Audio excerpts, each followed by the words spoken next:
ಆದೇಶ ಆಗಿದೆ. ಅದರ ಪ್ರಕಾರ ನೀವು 14,800 ಜನಕ್ಕೆ ಕಾಯಮಾತಿ ಆದೇಶ ಪತ್ರವನ್ನು ನೀಡಬೇಕು.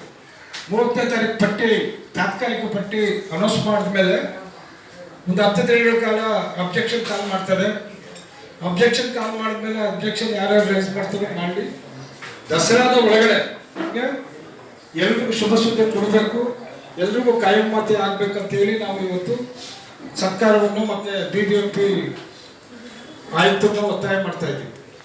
ಅದೇ ರೀತಿ ಇನ್ನೂ ನಮಗೆ ಕೆಲವು ಜಿಲ್ಲೆಗಳಲ್ಲಿ ಈಗ ಹುಬ್ಳಿ ಧಾರವಾಡ ಇರ್ಬೋದು, ಬೆಳಗಾವಿ ನಗರ ಪಾಲಿಕೆಯಲ್ಲಿ ಇನ್ನೂ ಪೌರ ಕಾರ್ಮಿಕರು ಗುತ್ತಿಗೆ ಪದ್ಧತಿಯಲ್ಲೇ ಇದ್ದಾರೆ. ಅವ್ರನ್ನ ಅಲ್ಲೇನೋ ಟೆಕ್ನಿಕಲ್ ಪ್ರಾಬ್ಲಮ್, ಕೋರ್ಟ್ ಪ್ರಾಬ್ಲಮ್ ಅಂದ್ಬಿಟ್ಟು ಗುತ್ತಿಗೆಯಲ್ಲೇ ದುಡಿಸ್ತಾ ಇದ್ದಾರೆ.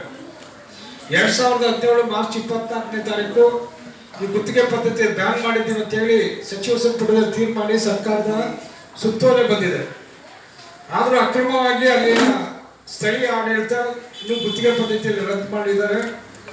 ಈಗ ಏನು 11,300 ಪೋಸ್ಟು ಮತ್ತು 12,800 ಪೋಸ್ಟ್, 24,000 ಪೋಸ್ಟಲ್ಲಿ 2 ಹಂತದಲ್ಲಿ ಹಲವಾರು ಸ್ಥಳೀಯ ಸಂಸ್ಥೆಗಳಿಗೆ ಕಾಯಮಾತಿ ಪ್ರಕ್ರಿಯೆ ಆಗಿದೆ, ಕೆಲವು ಕಡೆ ಪೂರ್ಣ ಆಗಿದೆ.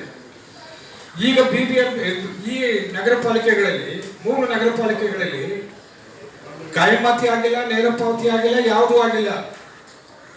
ಅದಕ್ಕೆ ಅವ್ರಿಗೆ ಕೂಡಲೇ ಅವನ್ನೆಲ್ಲ ಕಾಯಮಾತಿ ಮಾಡಬೇಕು ಸರ್ಕಾರದ ಆದೇಶದ ಪ್ರಕಾರ ಅಂತೇಳಿ ಸಂಬಂಧಪಟ್ಟ ಸಚಿವರು, ಮುಖ್ಯಮಂತ್ರಿಗಳ ಬಗ್ಗೆ ಗಮನ ಕೊಡಬೇಕಂತ ನಾವು ಒತ್ತಾಯ ಮಾಡ್ತಾ ಇದ್ದೀವಿ.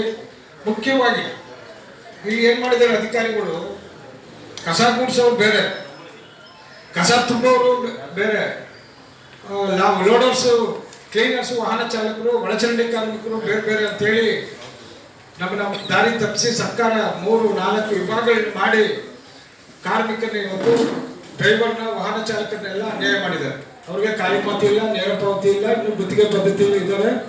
BBMPಯಲ್ಲಿ ಸುಮಾರು 6,000 ಜನ, 8,000 ಜನ ಒಳಚರಂಡಿ ಇದು ಡ್ರೈವರು, ವಾಹನ ಚಾಲಕರು ದುಡಿತಾ ಇದ್ದಾರೆ.